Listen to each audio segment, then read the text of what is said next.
The invitation arrived on a Tuesday afternoon, cream-colored cardstock with gold embossed lettering that caught the light. My son was getting married. I held the envelope in my hands, feeling the weight of expensive paper stock, and my eyes filled with tears. Not tears of joy, though anyone watching might have assumed that's what they were. These were tears of something else entirely, something I couldn't name yet, but that sat heavy in my chest like a stone. I had raised him alone after his father died when he was 7. 23 years of sacrifice, of work in 2 jobs, of missing sleep and meals so he could have music lessons and college tuition. 23 years of being both mother and father, of birthday parties I planned alone and school conferences I attended solo, while other families came in pairs. I'd done it all without complaint because that's what love means. That's what a mother does. The engagement had been announced 6 months earlier over a strained dinner at an upscale restaurant I couldn't really afford but insisted on paying for anyway. She was beautiful, I'd give her that. The kind of beauty that comes from good genetics and better money, the kind that's been carefully cultivated since birth with the right skincare and the right clothes and the right everything. Her name was elegant, her manners impeccable, her background exactly what my son needed to climb higher in his career. I'd seen the way he looked at her, like she was a prize he'd won, a trophy that proved he'd made it. What I hadn't seen in his eyes when he looked at her was the warmth he used to have when he looked at me. The wedding was set for late spring at her family's estate, a sprawling property with manicured gardens and a main house that could fit my entire apartment building inside it 3 times over. The invitation specified formal attire, which I'd expected, and I'd already started saving for a dress. I wanted to look good for my son's wedding. I wanted him to be proud of me, to see that his mother could fit into his new world even if she'd never been part of it before. The phone call came 2 weeks after the invitation. "Hi, it's me." Her voice was bright and cheerful, the kind of manufactured enthusiasm that always made me feel like I was being managed. "I hope you got the invitation. Isn't it gorgeous? The calligrapher did such an amazing job." "It's beautiful," I said, switching my phone to my other ear as I stirred the pot of soup on my stove. It was leftover chicken bones and vegetables, the kind of meal that stretches across days when money is tight. "I'm so happy for you both." "That's actually why I'm calling." There was a pause, the kind of pause that people use before delivering news they know won't be received well but are going to deliver anyway. "I wanted to talk to you about what you're planning to wear." My hand froze on the wooden spoon. "Oh?" "Yes, so we're doing this whole aesthetic thing for the wedding. Very curated, very intentional. The photographer is incredibly sought after, and we want everything to be perfect for the photos. You understand." I didn't understand, but I made a non-committal sound. "So we're asking all the mothers to wear beige, champagne beige specifically. I'm sending everyone fabric swatches so they can match exactly. It's going to look so elegant and cohesive in the photos. Beige, the color of nothing, of blending in, of disappearing into the background of expensive wallpaper."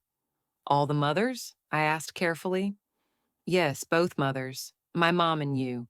She's already found her dress. It's this gorgeous floor-length gown from a designer I can't even pronounce." She laughed, that tinkling sound that wealthy people make when they're not really laughing at all. "But don't worry, I'm not expecting you to spend a fortune. Just something beige, champagne beige. I'll send you the swatch." The swatch arrived 3 days later, a small square of fabric that looked like nothing. I held it up to the light and saw absolutely no character, no depth, no life. It was the color of surrender, of knowing your place, of being seen but not really seen. I went shopping the following weekend, taking 2 buses to reach the department store where I'd bought my interview suits decades ago when I was still building my career before motherhood derailed everything. The dress section for formal wear was on the 3rd floor, and I climbed the escalator with my purse clutched tight against my body, that fabric swatch burning a hole in my pocket. The saleswoman who approached me had kind eyes and an efficient manner. "Can I help you find something?" "I need a formal dress for a wedding, champagne beige." The words tasted bitter in my mouth. She didn't even blink. "Mother of the bride or groom?" Groom. Ah, something shifted in her expression, a flicker of understanding that passed between two women who'd seen enough of life to recognize the unspoken. Let me show you what we have. The selection was limited. Beige is not a popular color for formal events, it turns out, because most people want to be noticed at celebrations. Most people want to shine. But there were a few options, and I tried them on one by one in the harsh fluorescent lighting of the dressing room, studying my reflection in the three-way mirror. In one dress, I looked like a ghost. In another, like I was attending a funeral. The third made me look older than my 53 years, washed out and tired and defeated. I stood there in that beige dress, in that unforgiving light, and felt something crack inside my chest. This wasn't about aesthetics. This wasn't about cohesive photography. This was about a race in me. I bought the dress anyway. What choice did I have? I couldn't skip my son's wedding, couldn't cause a scene, couldn't be the difficult mother who ruins everything by insisting on being seen. I paid in cash, bills I'd been saving in an envelope marked wedding, and carried the garment bag home on the bus, watching the city blur past through windows grimy with exhaust and rain. The weeks leading up to the wedding passed in a strange fog. My son called occasionally, always rushed, always with her voice in the background, prompting him about things he'd forgotten to mention: the seating chart, the menu restrictions, the gift registry at stores I'd never shopped in with price points that made my stomach turn. He sounded happy, I told myself. That's what mattered, his happiness. But late at night, lying in bed in my small apartment, with sirens wailing in the distance and neighbors arguing through thin walls, I couldn't stop thinking about that beige dress hanging in my closet. It seemed to glow in the darkness, a pale ghost of surrender, mocking me. I remembered the blue dress I'd worn to his high school graduation, cobalt blue that made my eyes look bright and my skin look alive. He'd hugged me so tight that day, had whispered "thank you" in my ear for everything I'd sacrificed. I remembered the red dress I'd worn to his college graduation, cherry red, because I'd been so proud I could burst, because I wanted the whole world to know that was my son walking across that stage. That brilliant young man was mine. What would I be wearing to his wedding? Beige, champagne beige, the color of expensive carpet that no one notices. 3 weeks before the wedding, she called again. "Just checking in about the dress," she said, her voice still bright, but with an edge underneath that suggested this wasn't really a check-in at all. This was a verification, a quality control measure. "You found something in champagne beige?" "Yes." "Perfect. Could you send me a photo? I'm just making sure everyone's dresses coordinate properly." I took a photo of the dress still in its garment bag, hanging on the back of my bedroom door, and texted it to her. The response came within minutes. "That's perfect. You're going to look so lovely. Just remember, minimal jewelry. We want everything very understated and elegant." Understated, elegant, invisible. I looked at myself in the bathroom mirror, at the face that showed every year of struggle and sacrifice, at the gray hair I'd stopped coloring because it was too expensive, at the lines around my eyes, from smiling through exhaustion. I wasn't elegant. I wasn't understated. I was real. And I was here. And I had earned my place at my son's wedding. But I said nothing. I agreed to everything. I played the role assigned to me. The day before the wedding, I took the dress to be steamed at the dry cleaners. The woman behind the counter looked at it with undisguised pity. "Wedding?" she asked. "Yes." "You're the mother?" "Yes." She nodded slowly, understanding everything I wasn't saying. "You're a good mother, to wear this." Her words stayed with me as I carried the dress home, as I laid it out on my bed next to the sensible beige shoes I'd found on sale, next to the understated pearl earrings. That had been my own mother's. I was a good mother. That's what I'd always been. That's what I'd always done. Put him first, my needs second, my identity last. The morning of the wedding arrived with unseasonable heat. I woke early, my stomach churning with anxiety I couldn't name. The ceremony wasn't until 4 in the afternoon, but I couldn't sleep, couldn't eat, couldn't settle. I made coffee and sat at my small kitchen table, watching the sun rise over the city, painting the sky in shades of pink and orange and gold, colors I wouldn't be wearing. I showered and did my makeup carefully, the way I'd learned from YouTube videos, trying to look polished and appropriate and invisible. I blow dried my gray hair straight, pinned it back in a neat bun that showed my face and the pearls in my ears.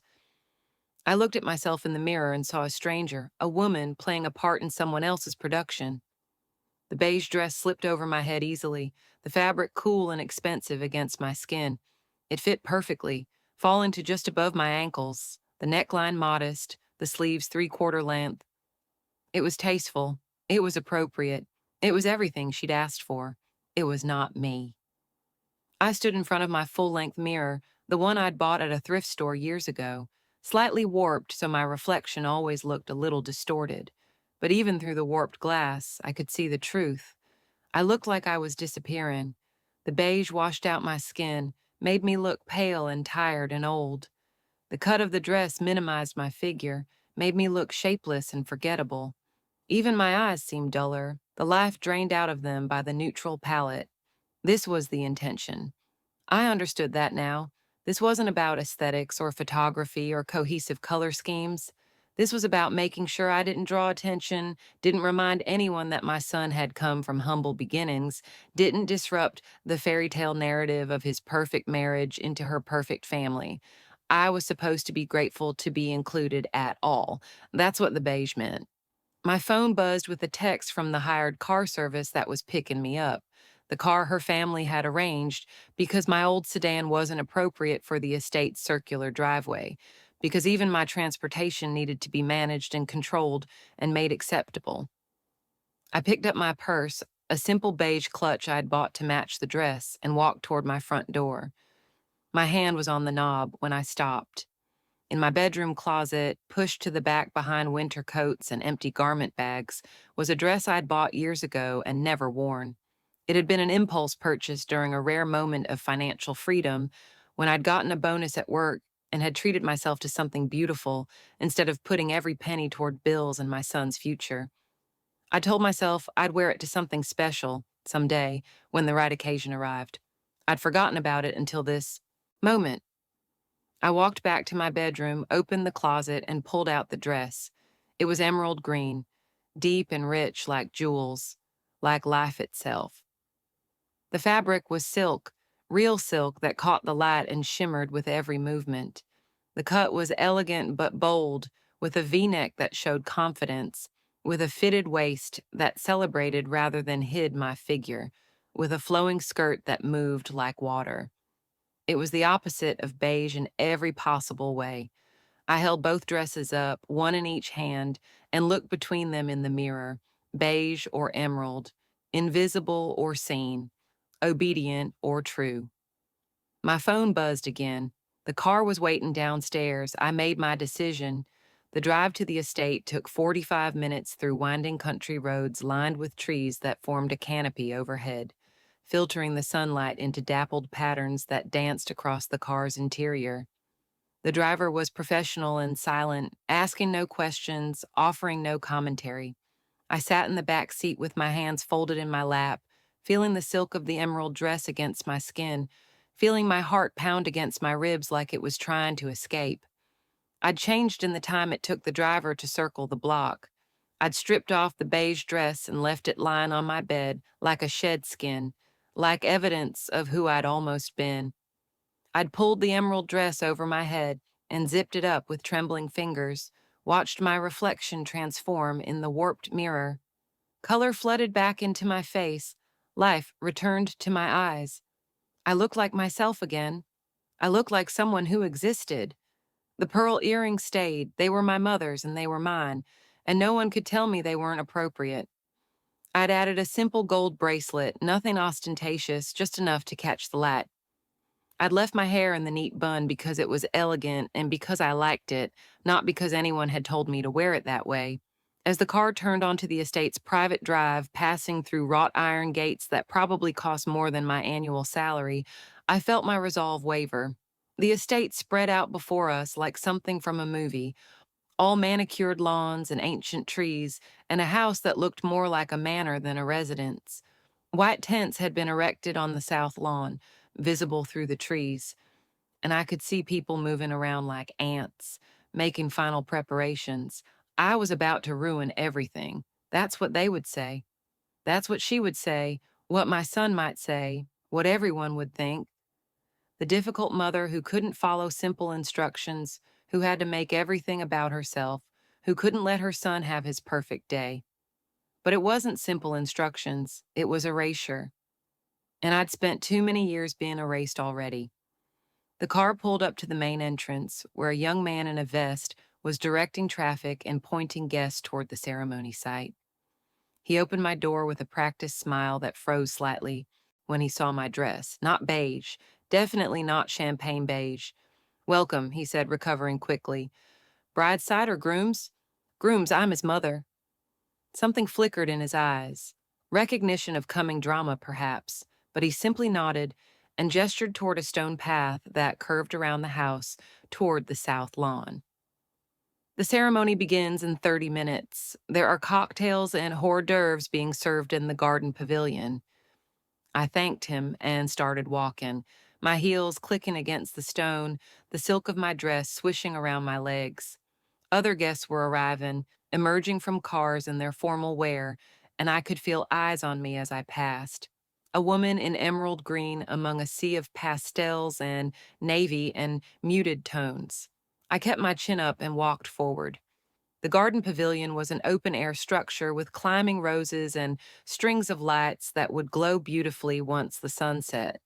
Round tables were set up with champagne flutes and tiny plates of food that looked like art.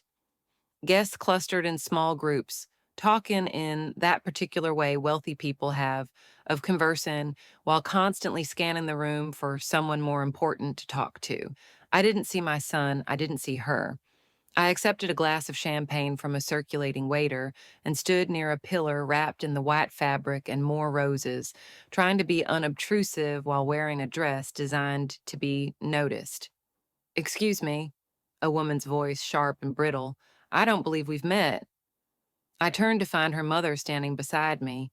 I'd met her exactly once at that engagement dinner, where she'd been polite in the way that makes politeness feel like an insult.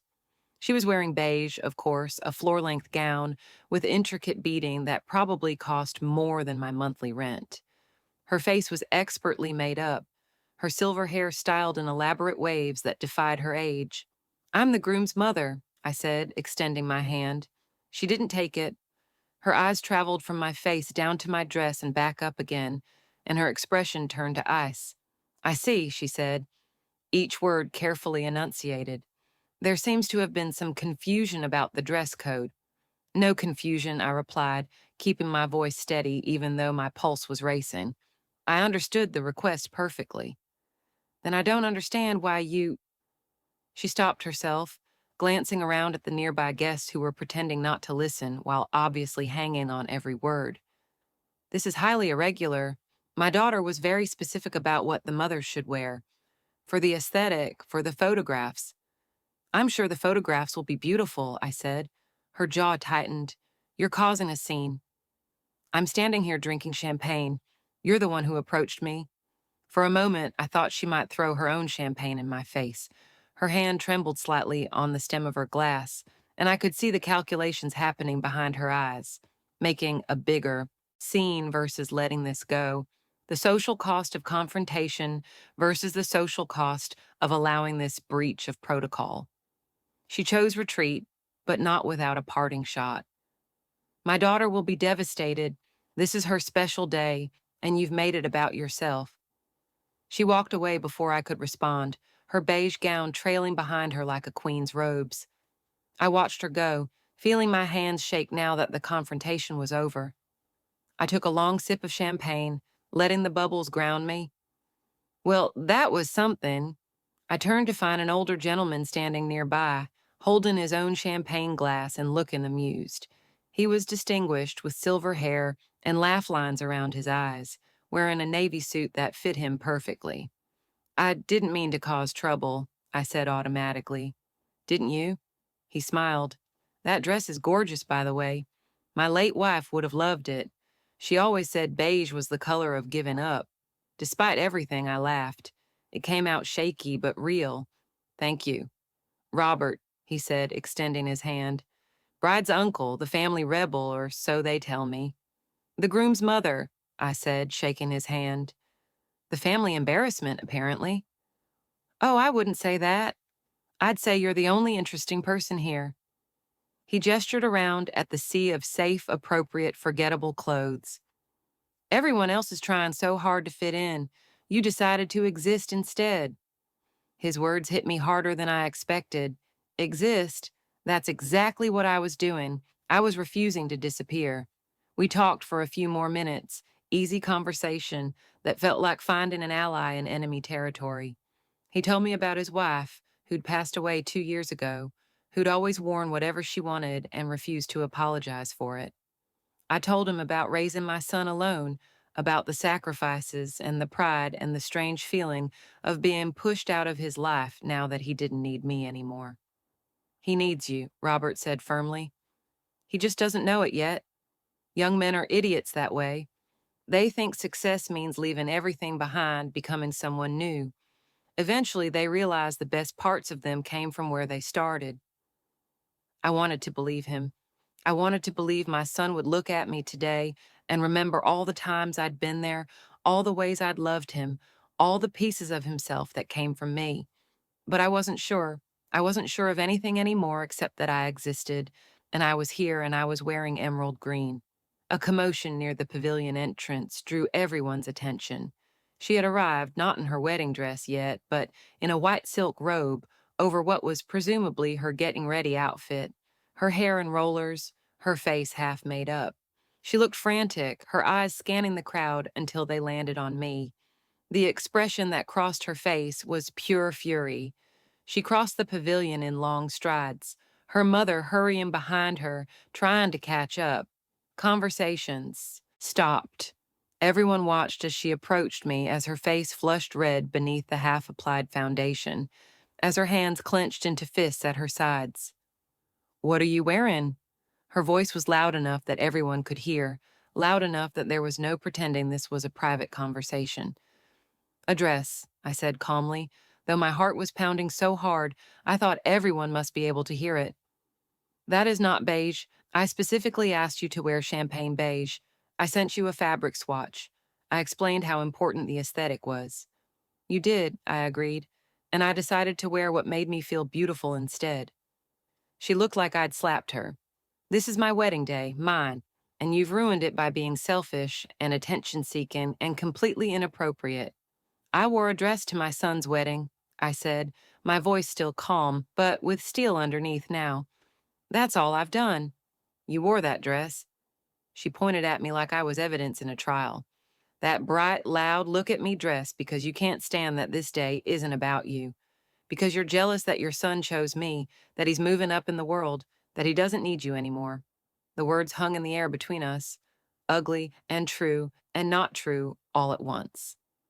"I wore this dress," I said slowly, carefully, "because I refuse to disappear, because I'm proud of my son and proud of myself and proud of the life I built for us, because I deserve to be seen on the day my only child gets married, not erased, not hidden, not made into a ghost so I don't embarrass you with where your husband came from." She opened her mouth to respond, but no words came out. Around us, the guests were absolutely silent, every eye on this confrontation playing out in the garden pavilion, surrounded by roses and champagne and the trappings of wealth I would never have. "You are embarrassing," she finally said, her voice shaking.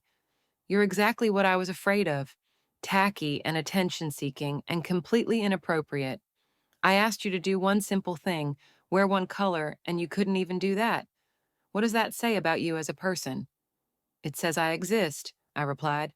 "It says I'm here, it says I matter. Not today you don't." Her eyes were cold now, the fury transforming into something calculating and cruel. "Today is about me and your son, today is about our future, our life together, our family. You're just a guest, an obligation, someone we have to include because it would look bad if we didn't. But don't think for a second that you're actually important. Don't think you're actually part of this." Her mother had reached us by now, placing a hand on her daughter's arm.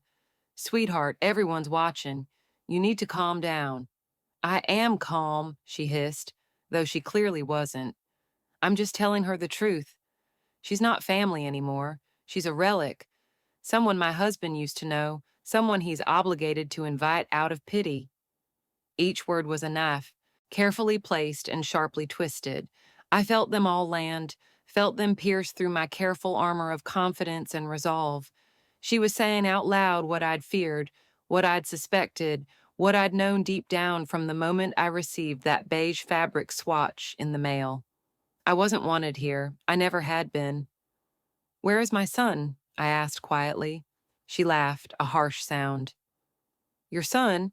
He's getting ready with the groomsmen. And trust me, he's going to be mortified when he sees what you're wearing. He specifically told me to make sure you understood the dress code, because he was worried you'd show up in something inappropriate. Guess he was right to worry." That hurt worse than anything else she'd said. The image of my son, the child I'd raised and sacrificed for and loved with everything in me, anticipating my failure, expecting me to embarrass him, warning his fiancée that his mother couldn't be trusted to dress appropriately. "I see," I said, proud that my voice didn't shake.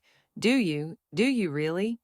She leaned in closer, her voice dropping to a whisper that somehow felt more violent than her shouting. "Here's what's going to happen. You're going to go sit in the very back row during the ceremony. You're going to smile for the photos we can't avoid taking with you. You're going to eat your dinner at the table we put you at, with the elderly relatives no one wants to talk to. And then you're going to leave. Early, before the dancing starts. Because I don't want you here. Your son doesn't want you here. We're doing this out of obligation, but don't mistake obligation for love." She straightened up, smoothed down her white robe, and looked at me with something like pity in her eyes. "Maybe if you'd understood that from the beginning, if you'd just worn the beige dress like I asked, we could have all pretended you belonged here, but you had to make a statement. You had to be difficult. So now everyone knows exactly who you are." With that, she turned and walked away, her mother following, both of them leaving me standing alone in the pavilion as conversation slowly started up again around me. The guests had witnessed everything, had watched me be dismantled and dismissed, and now they were politely pretending it hadn't happened, while absolutely storing away every detail to gossip about later. I stood there with my champagne glass wearing my emerald green dress, and felt the full weight of what I'd done crash down on me. I'd come here ready to be seen, ready to exist, ready to celebrate my son's wedding on my own terms. But I hadn't anticipated this level of cruelty. I hadn't anticipated being told so directly that I wasn't wanted, that I was an obligation, that my own son had expected me to fail. Robert appeared at my elbow, his presence steadying. "Are you all right?" "No," I said honestly. "But I'm here." "You're here," he agreed. "And you're magnificent." I wasn't sure about magnificent, but I was here and I was wearing emerald green and I hadn't disappeared yet. The ceremony was scheduled to start in 15 minutes. I had a choice to make. I could leave now, spare myself the humiliation of sitting in the back row like a stranger, spare my son the embarrassment of his inappropriately dressed mother. I could go home to my small apartment, hang the emerald dress back in the closet, and let the beige dress win after all. Or I could stay. I could sit in that back row and watch my son get married. I could smile for those obligatory photos. I could endure the elderly relatives' table and the early dismissal and the certainty that I was unwanted. I could do all of that while wearing emerald green, while existing loudly and visibly in a space designed to erase me. The choice should have been obvious: leave, preserve whatever dignity I had left. But as I stood there thinking about it, I realized something. My dignity wasn't in leaving or staying. My dignity was in the dress. My dignity was in the choice I'd made this morning to be seen, to matter, to refuse to disappear just because it was convenient for everyone else. If I left now, she won. They won. The beige won. "I need to find my seat," I said to Robert. He smiled, understanding. "Back row." "Apparently. Mind if I join you? The front row is overrated anyway." I looked at this man I'd just met, this relative stranger who was offering solidarity when my own son had offered none. "Why would you do that?" "Because someone should sit with you," he said simply, "and because I have a feeling the view's going to be better from the back anyway." We walked together toward the ceremony site, following other guests who were starting to make their way to the rows of white chairs set up on the lawn. The setting was beautiful, I had to admit. Flowers everywhere, garlands of greenery, an arch covered in white roses where my son would stand to say his vows. The late afternoon sun cast everything in golden light, and a string quartet was playing softly near the front. It should have been perfect. It would have been perfect if I'd felt welcome in it.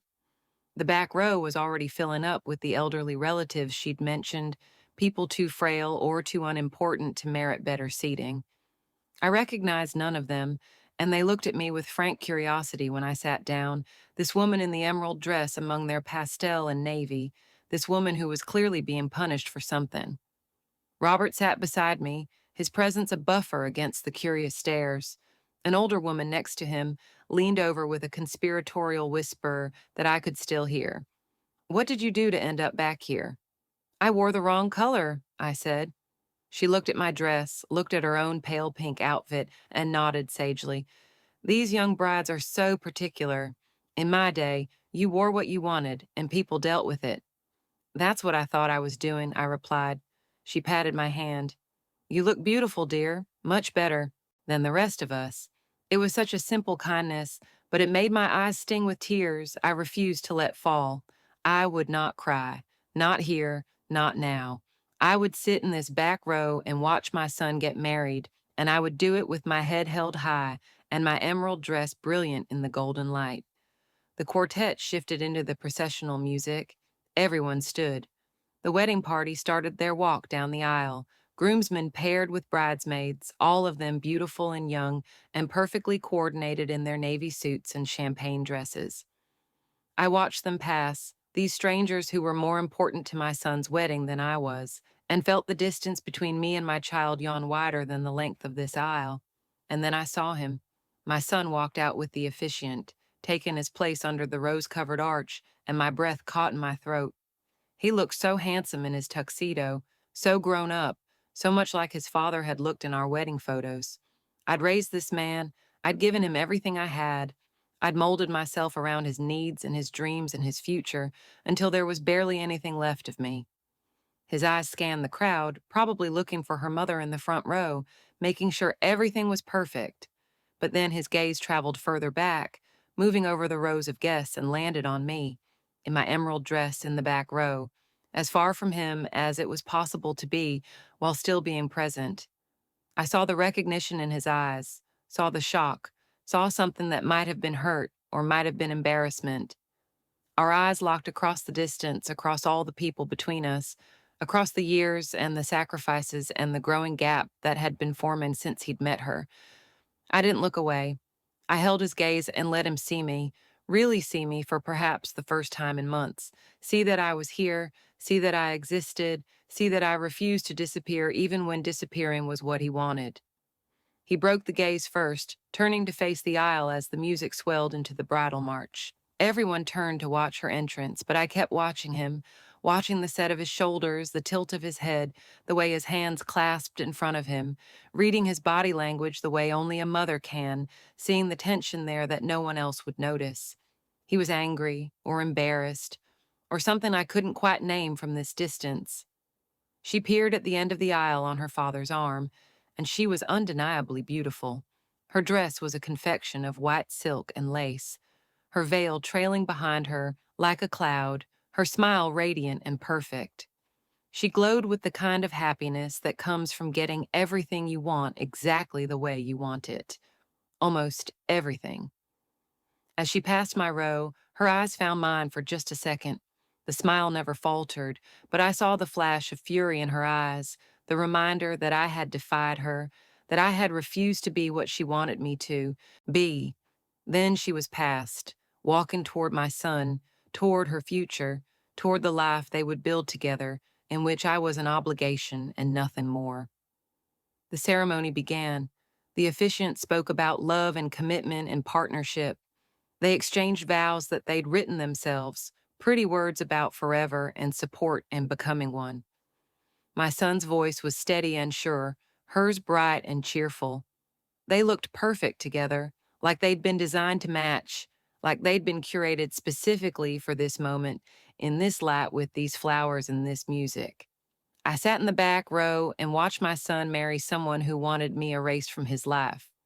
When the officiant pronounced them married and my son kissed his bride, everyone stood and applauded. I stood too, clapping my hands together, making the motions of celebration while feeling empty inside. They walked back down the aisle together, beaming, and this time, when they passed my row, neither of them looked at me. I was invisible again, even in emerald green. The cocktail hour resumed in the garden pavilion, while the ceremony site was transformed into a reception space. I didn't return to the pavilion. Instead, I found a quiet spot in the garden, a stone bench beneath a willow tree where I could be alone for a moment, where I could let my face show what I was really feeling without an audience. There you are.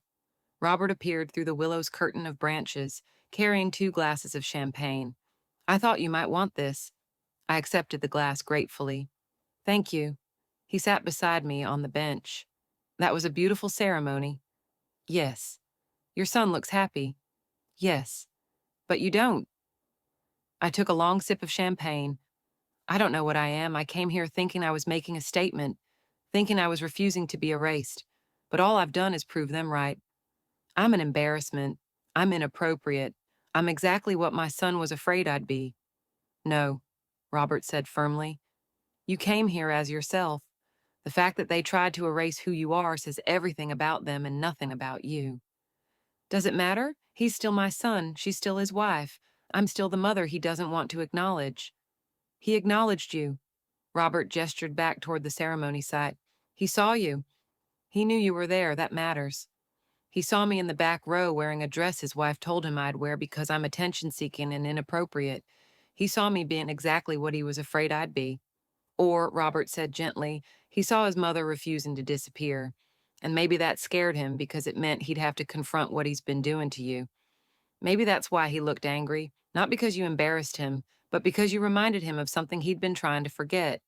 I wanted to believe him. I wanted to believe there was something redeemable in this disaster, something meaningful in my choice to wear emerald green and sit in the back row and exist loudly in a space designed to silence me. But mostly I just felt tired. I should probably go, I said. She made it clear I'm supposed to leave early anyway. You haven't eaten yet, and dinner's included. Seems a shame to waste it. Despite everything, I smiled. You're very kind.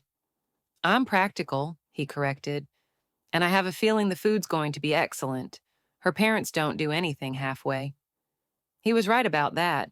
When we returned to the reception area, now magically transformed with tables and centerpieces and more flowers than I'd ever seen in one place, I found my assigned seat at a table in the far corner. As predicted, I was seated with elderly relatives, people who were there out of obligation rather than genuine connection, but they were kind in their way. They made conversation, asked polite questions, didn't mention my dress or its wrongness. The food was indeed excellent, multiple courses of beautifully plated dishes that I barely tasted, too aware of being watched, too conscious of my presence here as an intrusion rather than a celebration. My son and his bride sat at the head table, surrounded by their wedding party, laughing and toasting and looking deliriously happy. He didn't look at me once during dinner.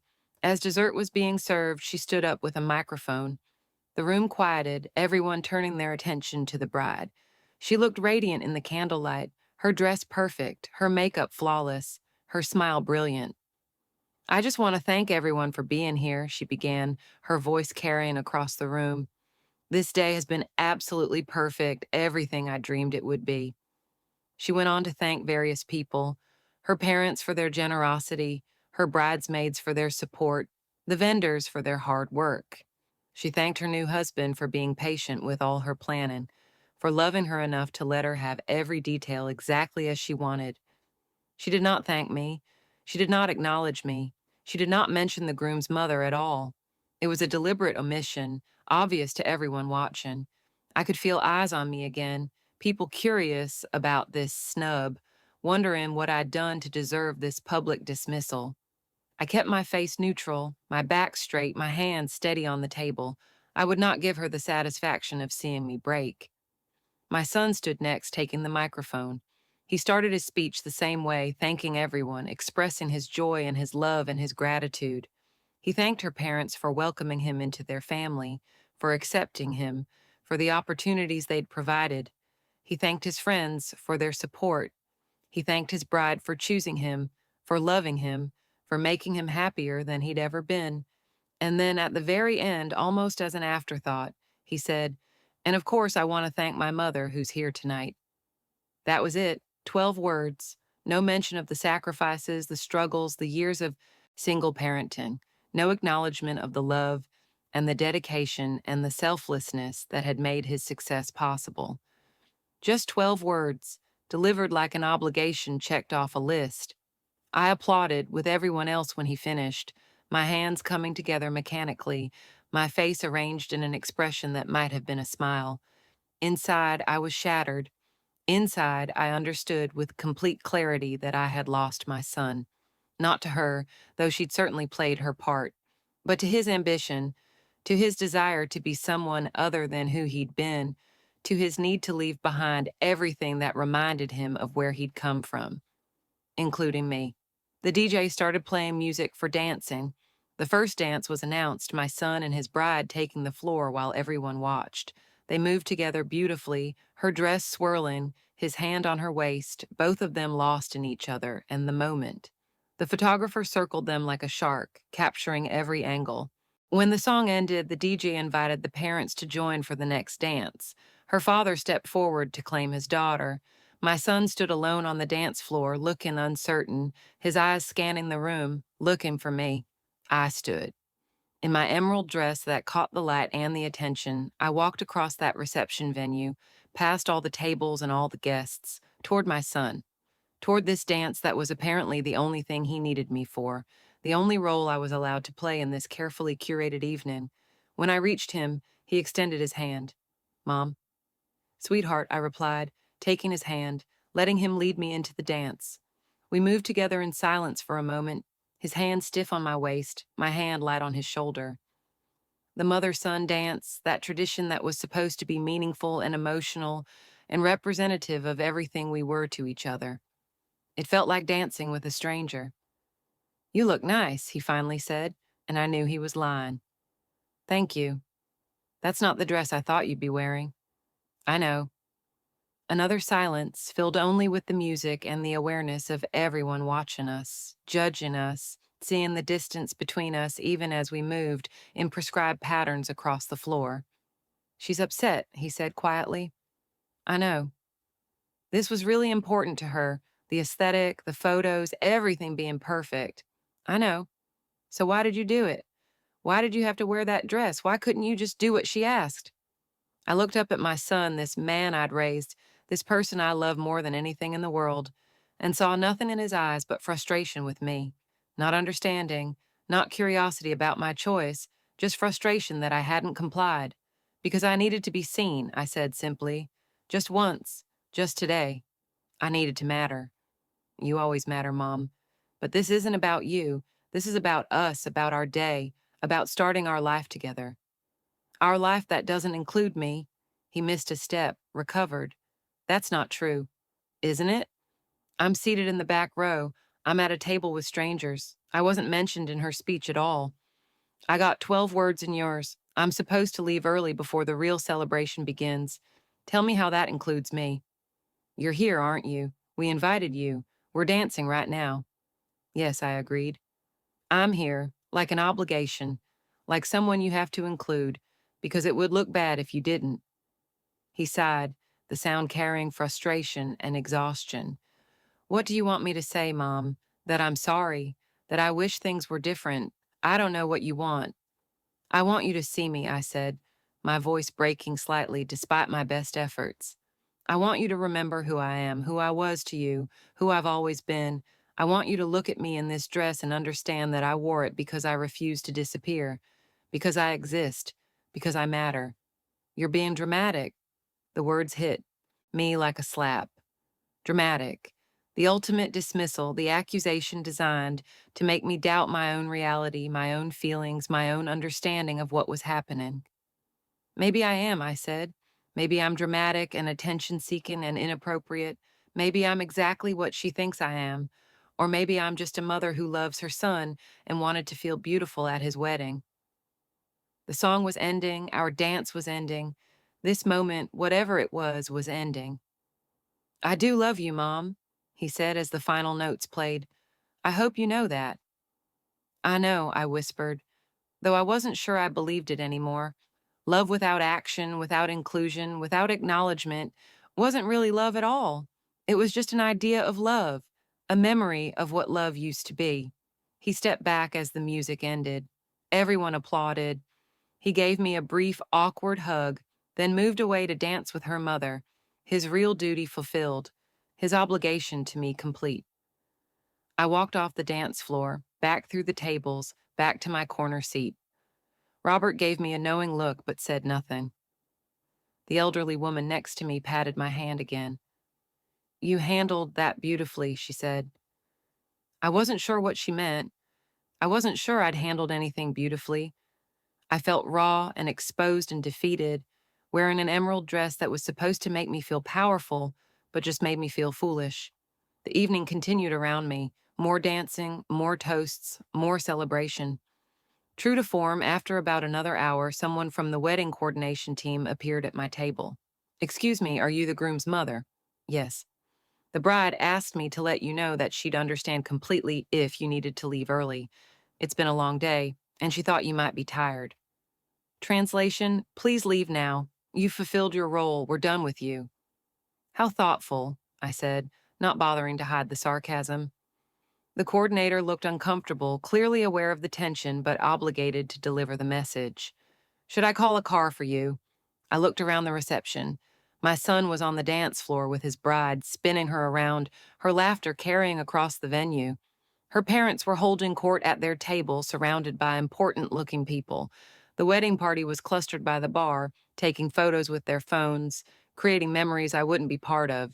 No one needed me here. No one wanted me here. Yes, I said, please call a car. Robert stood when I did. Let me walk you out. We left the reception together, walking through the manicured gardens, now dark except for strategically placed lights, past the ceremony site with its wilting flowers and empty chairs, toward the circular driveway where my car was waiting. I'm sorry, Robert said as we walked. I'm sorry they treated you that way. They treated me exactly as they intended to from the beginning, I replied. The beige dress was just their first attempt.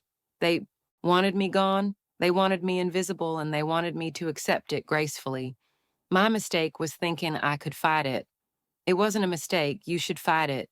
You should exist loudly and visibly and unapologetically.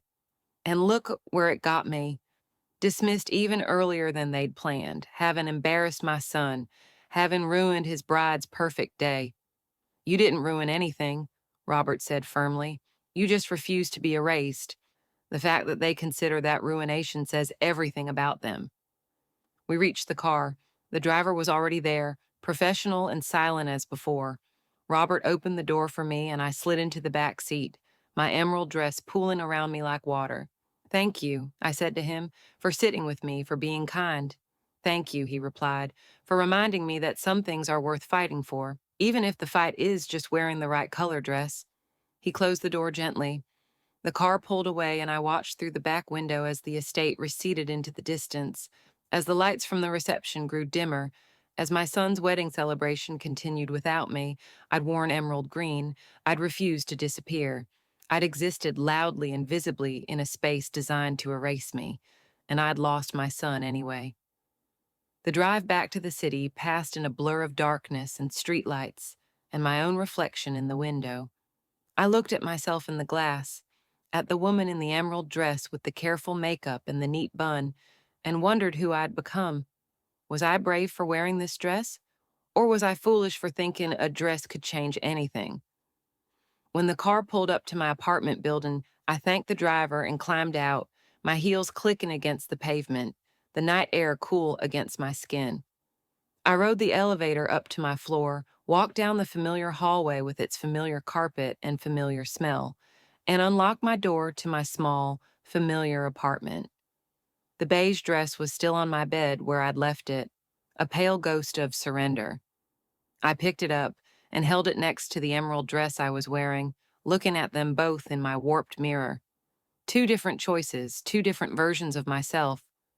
I hung the beige dress back in my closet, still in its plastic garment bag, evidence of who I'd almost been. Then I carefully removed the emerald dress, hanging it prominently where I could see it every day. A reminder that I'd made a choice, that I'd refused to disappear, that I'd existed even when existence was inconvenient. Whether it had been the right choice, I still didn't know.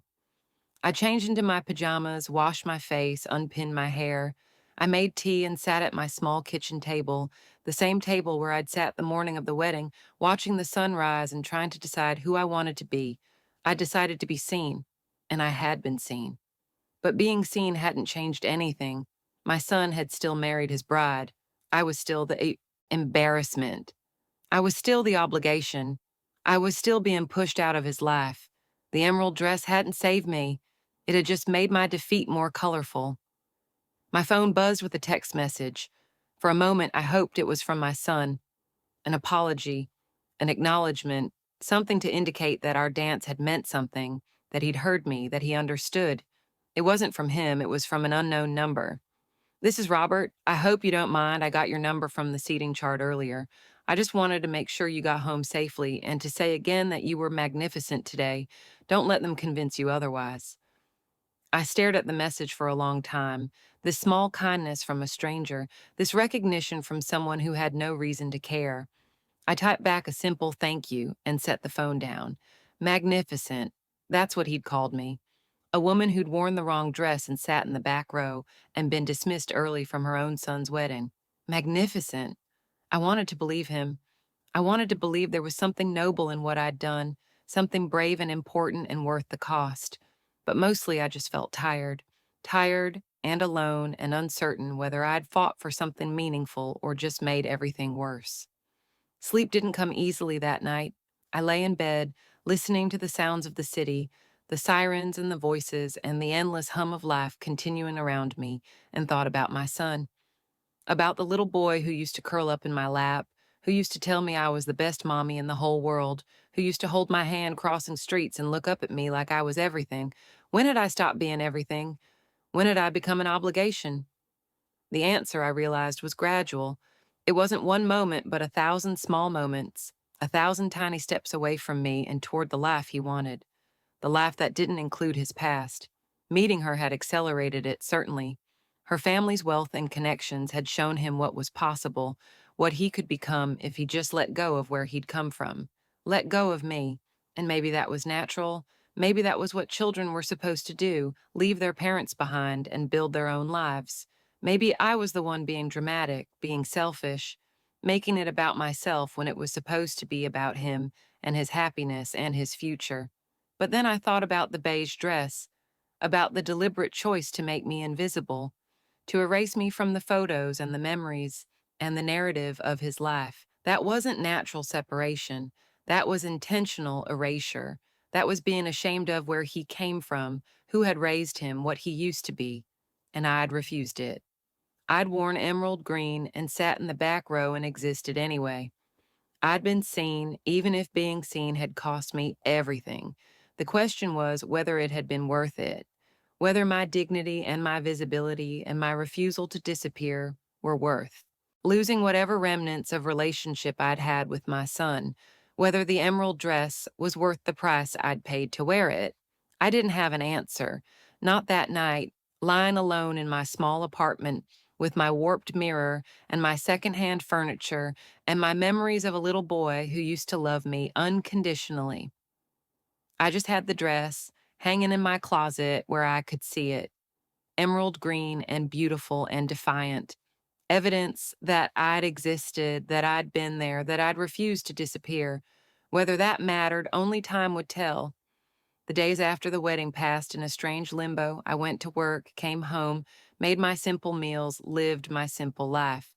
But everything felt different now, colored by what had happened, by the choices I'd made and their consequences. The emerald dress hung in my closet like a question I couldn't answer, like a decision I kept re-examining, like a wound I kept probing to see if it still hurt. It did. It always did. My son didn't call. I didn't expect him to. but the silence still stung. No thank you for coming, no acknowledgement of the dance we'd shared, no mention of the emerald dress or the back row or the early dismissal, just silence, as if the wedding had never happened, as if I hadn't been there at all. Maybe that's what they wanted, to pretend I hadn't existed. A week after the wedding, an envelope arrived in my mailbox. Inside was a professional photograph from the wedding, the official mother-son dance photo. We looked good in it, I had to admit. My emerald dress was brilliant against his black tuxedo, the lighting perfect, our postures correct. We looked like a mother and son who loved each other, who had a real relationship, who mattered to each other. We looked like a lie. There was a note with the photo, written in his handwriting. Thought you might want this. Thanks again for coming. Thanks for coming. As if I'd been a distant acquaintance, as if attending my only child's wedding had been optional, as if my presence had been a favor rather than the most natural thing in the world. I put the photo in a drawer. I couldn't look at it. 2 weeks after the wedding, a package arrived. Inside was the beige dress I'd left on my bed, carefully folded with another note. This one was from her, typed and formal. You left this behind. I thought you might want it back, though I can't imagine why you'd want to keep it given that you chose not to wear it. I hope you understand how much pain and embarrassment you caused on what should have been the happiest day of my life. I hope it was worth it.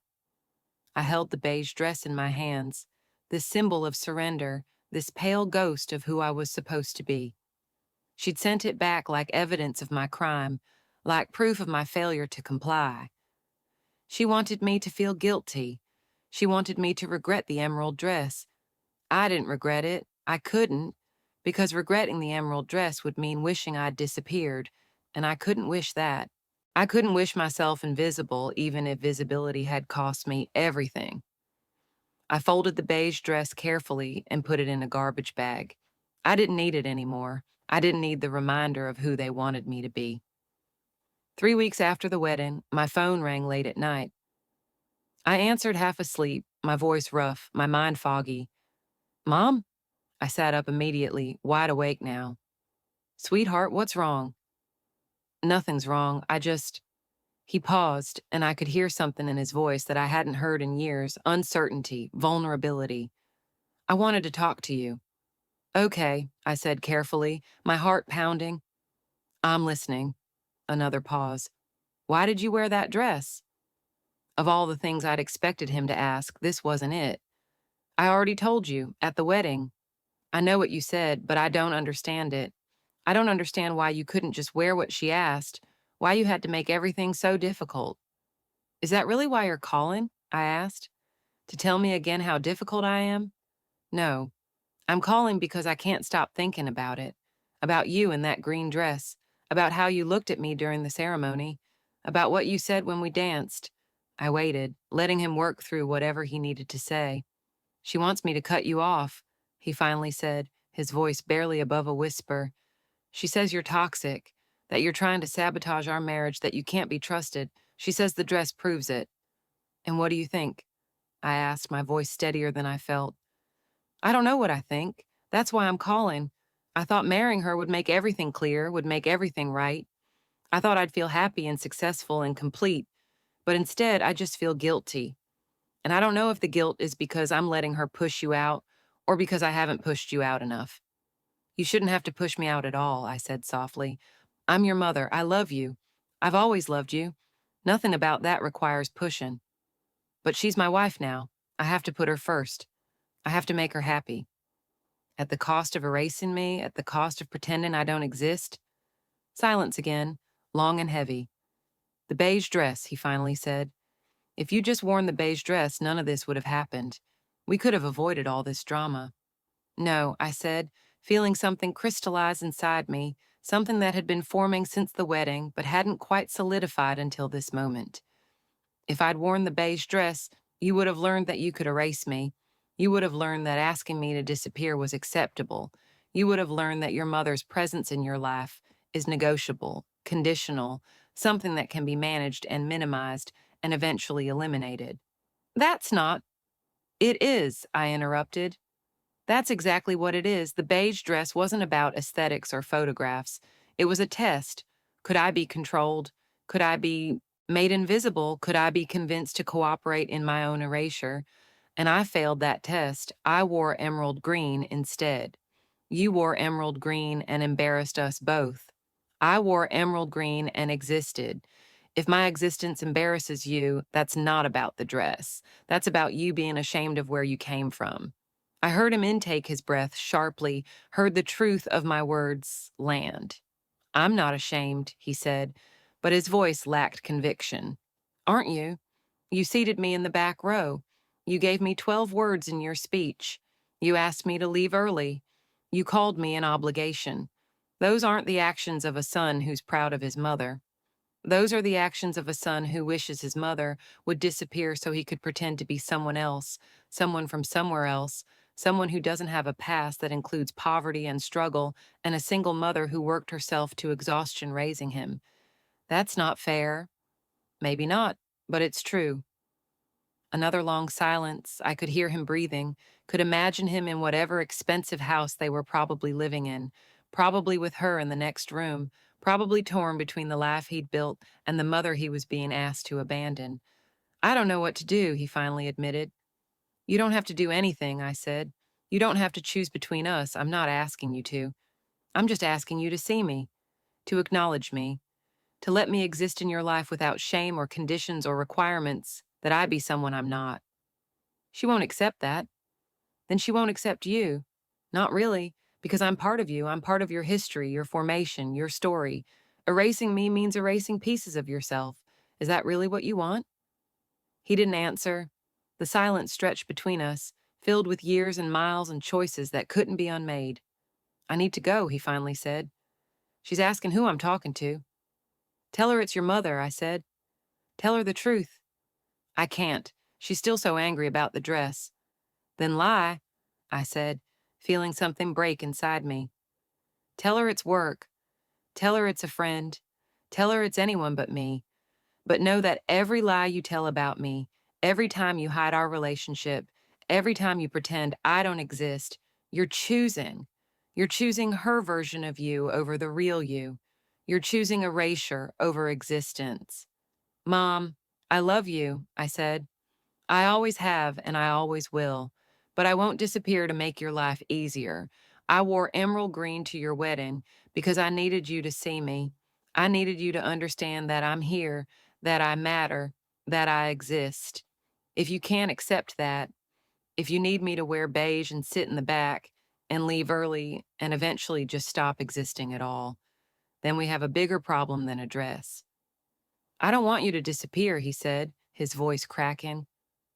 Then don't make me. Don't let her make me. Don't choose a version of your life that requires my erasure. It's not that simple. It is, I said. It really is, but you have to decide. I can't decide for you. I can only decide for myself. And I've already decided I exist. In emerald green or beige or whatever color I choose. I exist, and I matter, and I won't apologize for that anymore. He was crying now. I could hear it in his breathing, in the small sounds he was making, trying to hold it back. I have to go, he said again. Okay. I love you, Mom. I love you too, sweetheart. Always. He hung up. I sat in my bed in my small apartment, holding my phone, feeling the weight of that conversation settle over me like a blanket. He'd called. After 3 weeks of silence, he'd called, and he'd asked the question that mattered. Why did you wear that dress? I'd told him the truth. Whether he could hear it, whether he could accept it, whether it would change anything remained to be seen. But I'd told him the truth. In emerald green, always. The weeks turned into months. Spring became summer. Summer faded toward fall. My son called occasionally, brief conversations that skated around everything important, that maintained a surface relationship while avoiding all depth. He never mentioned the dress again. I never brought it up.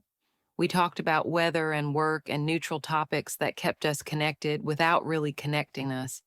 He never invited me to their house. I never met her again. I existed in his life the way a distant relative exists, acknowledged but not included, maintained but not embraced. It was better than nothing. It was worse than everything. I went to work, lived my life, made new friends, and reconnected with old ones. I told them about the wedding, about the beige dress and the emerald dress, and the choice I'd made.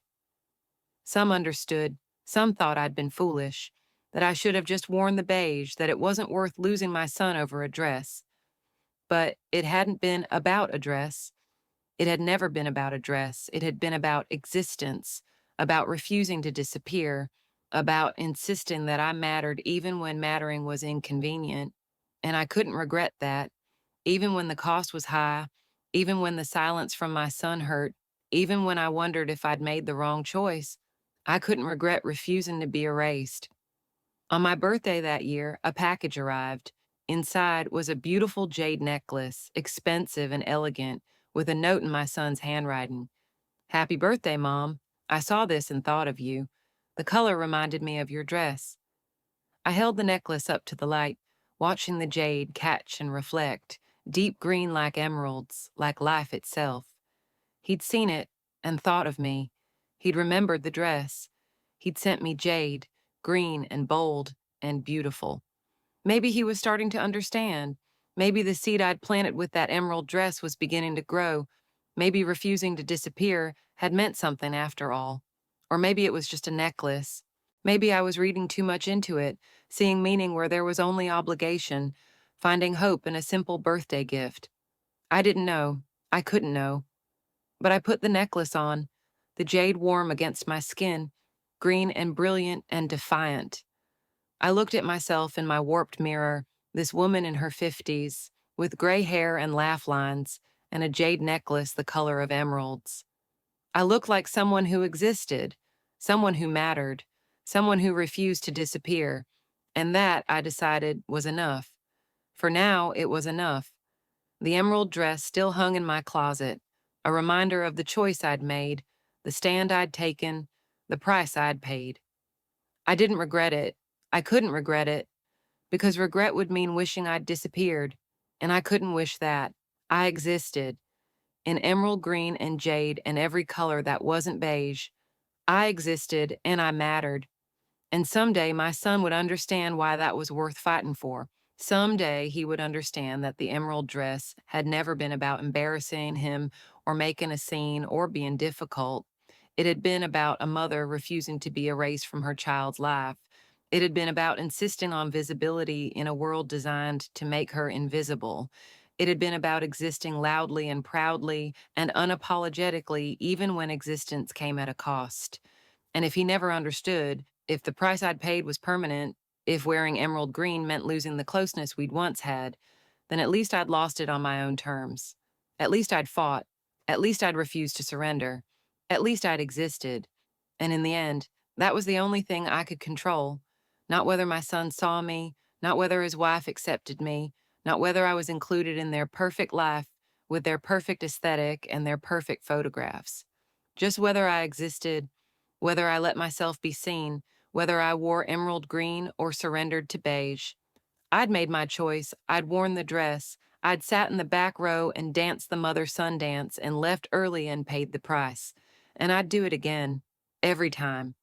In every version of this story, I'd choose emerald green because I existed, and that was worth fighting for, even when the fight was just wearing the right color dress to a wedding where I wasn't wanted, especially then. The jade necklace around my neck caught the light, green and beautiful and defiant.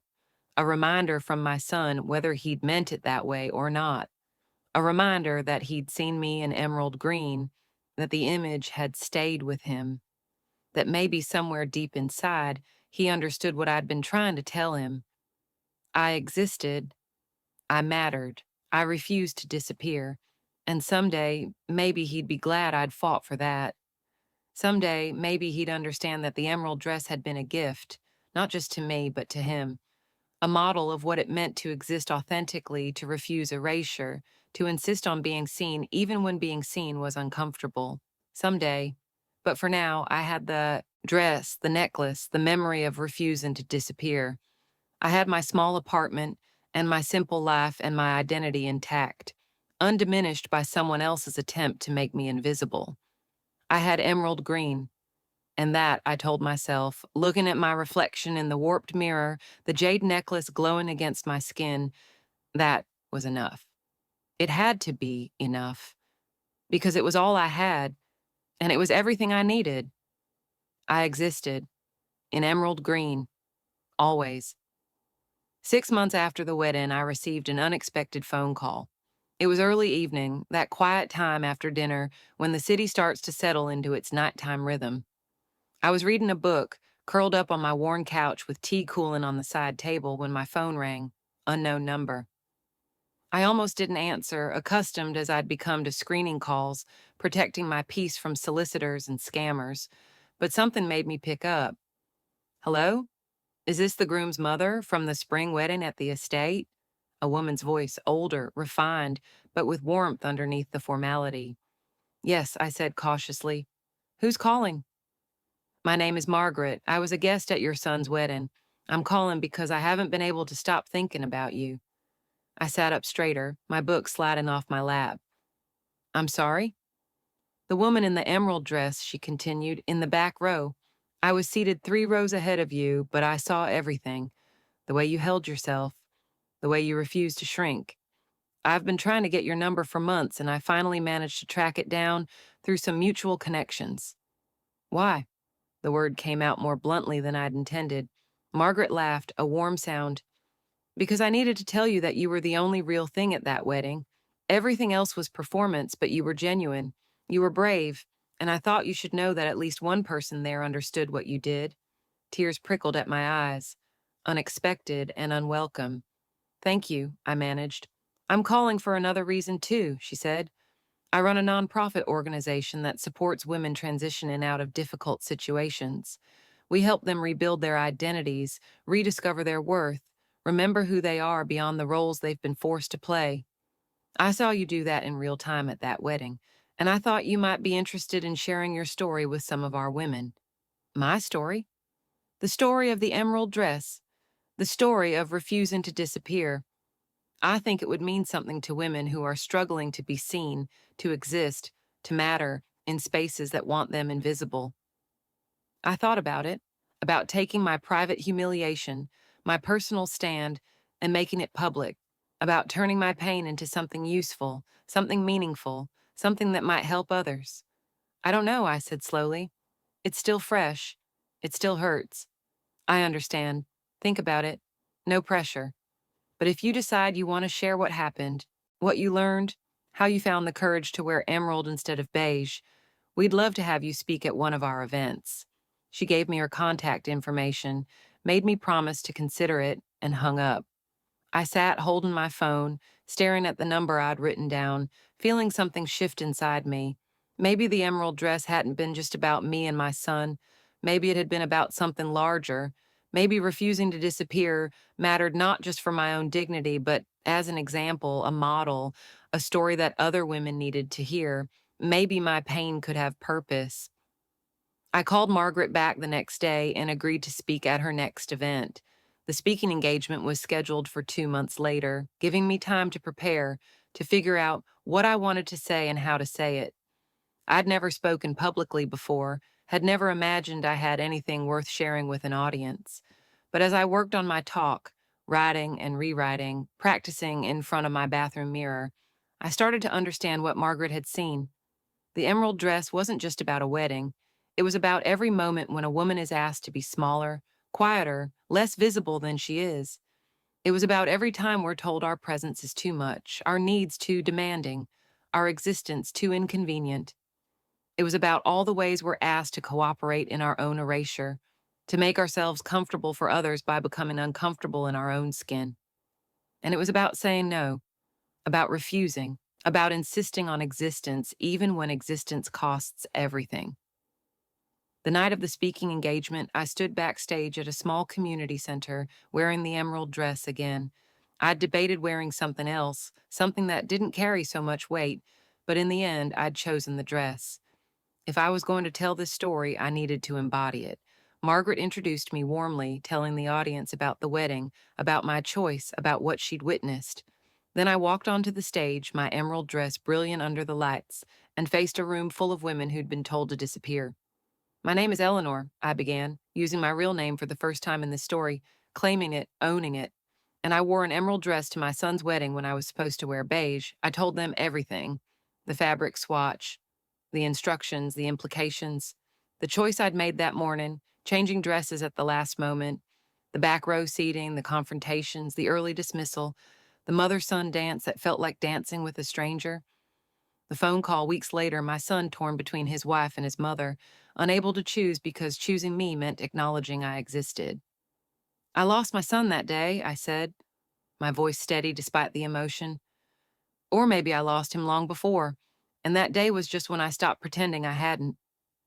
But I gained something too. I gained myself. I gained the knowledge that I could refuse, that I could exist even when existence was inconvenient, that I could wear emerald green in a sea of beige and survive it.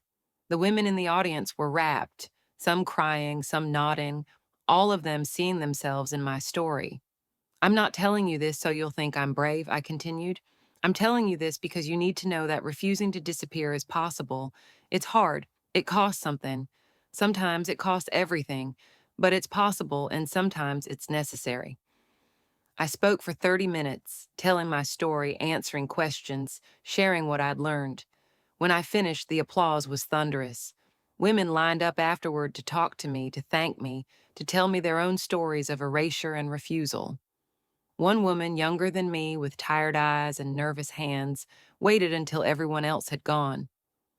"I'm getting married next month," she said quietly. "His family wants me to change my name, change my job, change my friends, change everything about myself to fit into their world. They keep saying it's just compromise, just being flexible, just caring enough about him to make adjustments." "But it's not," I said, understanding immediately. "It's not," she agreed. "It's erasure. They want me gone so someone else can take my place. Someone who looks like me but isn't me." "So what are you going to do?" She looked at my emerald dress, at the jade necklace around my neck, at my face that showed every year of struggle and survival. "I'm going to call off the wedding. I'm going to exist, even if it means being alone." "It won't mean being alone," I assured her. "It will mean being yourself. And that's worth more than any marriage that requires your disappearance." She hugged me, this stranger who understood, this woman who'd seen herself in my story and found the courage to make her own choice. When she left, I felt something settle inside me. Purpose, meaning. The emerald dress had become more than just a dress. It had become a symbol, a story, a rallying cry for women who needed permission to exist. I started speaking regularly at Margaret's events, once a month, sometimes more, telling the story of the emerald dress, answering questions, listening to other women's stories. Each time I told it, the story evolved, deepened, became more than just what happened to me. It became a framework for understanding erasure and resistance, visibility and choice. Women started sending me photos of themselves in emerald dresses or jade jewelry or just green clothing of any kind. They sent me stories about refusing to disappear in their own lives, in their own ways. A woman who refused to change her name. A woman who kept her career when her husband wanted her to quit. A woman who wore bright red to a funeral because the deceased had always hated black and she wanted to honor who her friend had really been, not who everyone else expected her to mourn. The emerald dress, my private act of defiance, had become something larger than myself. It had become a movement, small but growing, of women refusing to cooperate in their own erasure. My son heard about it eventually. Of course he did. In the age of social media, nothing stays private for long. Someone at one of my talks had recorded a portion of it and posted it online.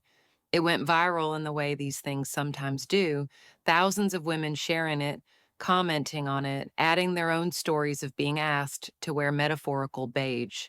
He called me 3 days after the video went viral, his voice tight with anger. "What are you doing?" he demanded. "Why are you telling everyone about my wedding? Why are you making this public?" "I'm not telling everyone about your wedding," I said calmly, having anticipated this conversation, having prepared for it. "I'm telling my story, about my choice, about what I learned. You're embarrassing me, again, First the dress, now this. When does it end? When you stop being embarrassed by my existence, I replied. When you stop seeing my visibility as a problem to be managed. When you accept that I'm your mother and I matter, and I have a right to tell my own story. It's not just your story, it's my wedding. It's my marriage. You're putting everything out there for strangers to judge. I'm being vague about details. I'm not using names. I'm not sharing photos. I'm simply telling the truth about what happened and what it meant to me. She's furious, he said, and I could hear the exhaustion in his voice. She wants me to make you stop. She wants me to threaten legal action if you don't take down the videos and stop speaking about it. And what do you want? I asked. Silence, long and heavy and full of everything we weren't saying. I want my mother back, he finally whispered. I want things to be the way they were before the engagement, before the wedding, before everything got so complicated. Things were already complicated, I said gently. You just didn't want to see it. I was already being erased. I was already disappearing. The wedding just made it visible. The emerald dress just forced you to confront what was already happening. I don't know how to fix this. You can't fix it, I said. Not by making me stop speaking, not by silencing my story, not by asking me to disappear again. You can only fix it by accepting that I exist, that I have a right to exist, that my existence doesn't diminish your life but enriches it. She won't accept that. Then you have to choose, not between us, but between erasure and existence, between a version of yourself that requires your mother to disappear and a version of yourself that includes all of who you are, including where you came from. Why does it have to be so hard? Because you married someone who wants you to be someone you're not. And becoming that person requires erasing everyone and everything that reminds her of who you really are, including me. Another long silence. I need to think, he said finally. Take all the time you need, I replied. I'll be here in emerald green, visible and present and existing. Whether you acknowledge me or not, I exist. He hung up without saying goodbye. I sat with the phone in my hand, feeling the familiar ache of loving someone who couldn't love me back the way I needed. But underneath the ache was something else, something solid and unshakable. Knowledge that I'd done the right thing, that speaking my truth, sharing my story, refusing to disappear was worth whatever it cost, even if the cost was my son. The months continued, my speaking engagements increased. The emerald dress story took on a life of its own, shared and reshared across platforms, discussed in women's groups and therapy sessions and college classrooms. I was interviewed by podcasts and magazines and news outlets. I became known as the Emerald Dress Woman, the mother who refused to wear beige, the symbol of resistance against erasure. It was surreal and overwhelming, and sometimes exhausting. But it was also meaningful. Every woman who found courage in my story, every person who decided to exist a little more boldly because I'd existed boldly first, made it worthwhile. My son didn't call again. The silence stretched from weeks to months. I checked his social media occasionally, saw photos of him and his wife looking happy and successful and perfectly curated. I wasn't in any of the photos. I wasn't mentioned in any of the captions. I'd been erased just as they'd always intended, but I existed anyway, in emerald green, in jade, in the stories I told and the women I inspired, and the life I was building that wasn't dependent on his acknowledgement. A year after the wedding, I received an invitation in the mail. My son and his wife were hosting a holiday party at their home, and I was invited. The invitation was formal, printed on expensive cardstock, and included a note in his handwriting at the bottom. Mom, please come. I want you to meet our friends. I want you to be part of our life. No dress code. Just come as you are. I held the invitation for a long time, reading and rereading those words. No dress code, just come as you are. It was an olive branch, an apology of sorts, an acknowledgement that maybe he understood now what the emerald dress had meant. Or maybe it was a trap. Maybe his wife had agreed to this invitation grudgingly, planning to make me feel unwelcome, proving once and for all that I didn't belong in their world. I didn't know which it was. But I knew what I had to do. I RSVP'd yes. The holiday party was on a cold December evening, snow falling softly outside as my car pulled up to their house. It was beautiful. A restored Victorian in an expensive neighborhood, decorated with white lights and evergreen garlands. Through the windows, I could see people moving, talking, laughing, a party in full swing. I took a deep breath and stepped out of the car. I was wearing emerald green, of course, a different dress this time, softer and more informal than the wedding dress, but still unmistakably green, still unmistakably visible. I'd also worn the jade necklace, my son's gift, a reminder that he'd seen me once and perhaps could see me again. The door opened before I could knock. My son stood there, older somehow than he'd been at his wedding, more tired around the eyes, but his smile was genuine when he saw me. "Mom," he said, "you came." "You invited me," I replied. "How could I not?" He hugged me, a real hug this time, not the stiff, obligatory embrace from the wedding dance. When he pulled back, his eyes were wet. "I'm sorry," he whispered, "for everything, for the beige dress, for the back row, for asking you to disappear. I'm sorry." Before I could respond, she appeared behind him, his wife, still beautiful, still elegant, but with something different in her expression. Not warmth exactly, but not hostility either. Something like resignation, or perhaps respect. "Hello," she said formally. "Thank you for coming." "Thank you for having me," I replied, equally formal. She looked at my emerald dress, at the jade necklace, at my face. "My husband tells me I owe you an apology." I waited, not making it easy for her, not offering the quick forgiveness she probably expected. "I was wrong," she continued, the words clearly difficult. "About the dress, about asking you to be invisible, about treating you like you didn't matter. I was trying to create something perfect, and I thought that required erasing anything that didn't fit my vision, including you. And now," I asked, "now I understand that perfect doesn't exist, and that even if it did, it wouldn't be worth the cost." She glanced at my son, something complicated passing between them. "I've been asking him to be someone he's not, and he's been trying to comply, but it's been making us both miserable." My son took my hand. "Come inside, Mom. Meet our friends. Be part of our life. Really part of it." I walked into their beautiful home, into their holiday party, wearing emerald green. People turned to look, curious about this new guest, this woman in the brilliant dress. My son introduced me proudly, no embarrassment in his voice, no apology in his manner. "This is my mother," he said to each person, each group. "The woman who raised me, the woman who taught me what courage looks like." And for the first time since his engagement, I believed him. I believed he saw me. I believed I mattered to him.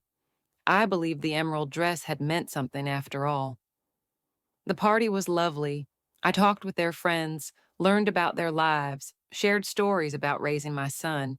His wife was civil, even occasionally warm. She wasn't erasing me anymore. She was making space for me, however reluctantly, in the life they were building together. It wasn't perfect. There was still tension, still unresolved hurt, still scars from the wedding and everything that had led up to it. But it was real, it was honest, it was existence without erasure. At the end of the evening, as guests were leaving and I was preparing to go, my son pulled me aside. "I watched your speech," he said quietly. "The one that went viral. I've watched it about 50 times, actually." "And? And I finally understood what you were trying to tell me about existence, about refusing to disappear, about the cost of asking someone to be invisible so you can be comfortable." He swallowed hard. "I asked you to disappear, Mom. I asked you to wear beige and sit in the back and leave early and essentially stop existing in my life. And you refused, and I was angry about that for a long time. But not anymore. But not anymore. Now I'm grateful. Because if you'd worn the beige dress, if you'd cooperated in your own erasure, you would have taught me that it was okay to ask people to disappear. You would have taught me that love means making yourself smaller. You would have taught me that accommodating others requires losing yourself." He looked at me with tears in his eyes. "You taught me the opposite. You taught me that real love doesn't require erasure, that real relationship makes space for people as they are, not as we wish they'd be, that existence is non-negotiable." I hugged him. This son who'd finally understood, who'd finally seen me, who'd finally learned what the emerald dress had been trying to teach him. "I'm proud of you," I whispered, "for learning it, for choosing differently, for making space for me even when it was hard." I'm proud of you too, Mom, for wearing emerald green, for refusing to disappear, for being brave enough to exist. We stood there in his beautiful foyer, mother and son, holding each other, both of us crying a little, both of us understanding something we hadn't understood before. The emerald dress had cost me a year of my son's life, a year of silence and distance and pain, but it had also given me something invaluable. It had given me myself. It had given me the knowledge that I could refuse erasure and survive it. It had given me a story that helped other women find their own courage, and ultimately, it had given me my son back. Not the son who'd been embarrassed by his mother, but a son who understood what I'd been fighting for. A son who'd learned that real love doesn't require anyone to disappear. As I drove home that night, snow still falling softly, the city lights blurring through the windshield, I thought about the woman I'd been a year ago. The woman standing in her apartment, holding two dresses, making the choice that would change everything. I'd chosen emerald green. I'd chosen existence. I'd chosen to be seen. And despite everything it had cost, despite all the pain and struggle and loss, I would make the same choice again, every time, in every version of this story, because I existed. And that was worth fighting for. The jade necklace was warm against my skin, the emerald dress was hanging in my closet at home, and my son had finally seen me. It was enough, more than enough. It was everything.